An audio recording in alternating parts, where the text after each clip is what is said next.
ഈ സെക്ഷുവൽ ട്രോമാസിനെ കുറിച്ച് സംസാരിച്ചാല് ചില ആളുകൾക്ക് ചെറുപ്പത്തില് എന്തെങ്കിലും ഈ ലൈംഗികപരമായിട്ടുള്ള അവയവങ്ങൾ നമ്മൾ അറിയാതെ ഇപ്പൊ പബ്ലിക്കായിട്ട് ഈ മാസ്റ്റർബേറ്റ് ചെയ്യുന്നതൊക്കെ കാണുന്ന ആളുകളുണ്ടാവും ചെറുപ്പത്തില്, വളരെ ചെറുപ്പത്തില്. ആ സമയത്ത് ഉണ്ടായിരുന്ന ഒരു ട്രോമ വലുതായിട്ടും ഉണ്ടാവും. അത് ഈ ദാമ്പത്യ ലൈഫിലൊക്കെ പിന്നീട് എഫക്ട് ചെയ്യുമെന്ന് പറയുന്ന കേട്ടിട്ടുണ്ട്.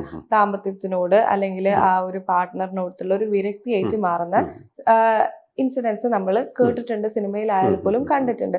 സോ എന്താണ് ഈ സെക്ഷുവൽ ട്രോമ ഡിഫൈൻ ചെയ്യാൻ പറഞ്ഞത്? സെക്ഷൽ ട്രോമ എന്ന് പറഞ്ഞാൽ നമ്മുടെ കഴിഞ്ഞ കാലത്തിൽ എപ്പോഴെങ്കിലും മോസ്റ്റ്ലി ചൈൽഡ്ഹുഡിലോ അല്ലെങ്കിൽ എനിക്കുണ്ടായിട്ടുള്ള ഒരു നെഗറ്റീവായ ഒരു അനുഭവം, അത് ചിലപ്പോൾ ഞാൻ സെക്ഷലി അബ്യൂസ് ചെയ്യപ്പെട്ടതായിരിക്കാം, അല്ലെങ്കിൽ എൻ്റെ ഒരു സെക്ഷൽ ടച്ച് ആയിരിക്കാം, അല്ലെങ്കിൽ ഞാനൊരു സെക്സ് ചെയ്യുന്ന വിക്റ്റിമായിട്ടുള്ളതായിരിക്കാം, അല്ലെങ്കിൽ മറ്റുള്ളവർ പറഞ്ഞിട്ടുള്ള അനുഭവങ്ങൾ എനിക്ക് കേട്ടതായിരിക്കാം, അല്ലെങ്കിൽ എൻ്റെ പാരൻസിൽ നിന്നോ മറ്റുള്ളവരോ നൈബറിൽ നിന്നോ എവിടെ നിന്നുണ്ടായിട്ടുള്ള ചില സംഭവങ്ങൾ പറഞ്ഞും കേട്ട് എൻ്റെ അനുഭവത്തിൽ വന്നതായിരിക്കാം.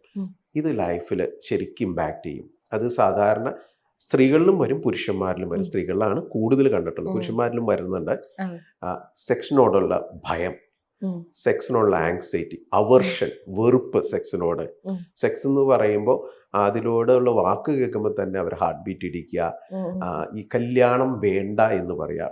വളരെ പേര് പാരൻസ് ഒക്കെ നിർമ്മിച്ച് കല്യാണം കഴിച്ചിട്ട് എന്ത് ചെയ്ത സെക്സ് ചെയ്യാൻ തയ്യാറാവാത്തൊരവസ്ഥ, വാജിനിസ് മിസ് എന്ന് പറഞ്ഞൊരവസ്ഥ. അതായത് ഇവർക്ക് ഈ ടെൻഷനും ഈ ഫിയറും വരുന്ന സമയത്ത് അവരെ വജൈന കൺട്രാക്ട് ചെയ്യപ്പെടും, അതായത് വജൈന സ്പാസ് ഉണ്ടാവും.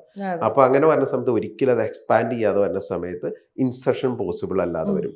അങ്ങനെ വരുന്ന സമയത്ത് ഹസ്ബൻഡ് വീണ്ടും അതിന് ചെയ്യുന്ന സമയത്ത് മോർ ഫിയർ ഉണ്ടാവും, പെയിൻഫുൾ സെക്സ് ഉള്ള ഒരു അനുഭവത്തിലേക്ക് വരും. സെക്ഷൽ ട്രോമ ഈ ഒരു കപ്പിൾ ലൈഫിൽ വളരെ ഇമ്പാക്റ്റ് ചെയ്യുന്ന സംഭവമാണ്. സെക്ഷൽ ലൈഫിനെ ബാധിക്കുന്ന, സെക്ഷൽ ഹെൽത്തിനെ ബാധിക്കുന്ന ഒരു സംഭവമാണ്.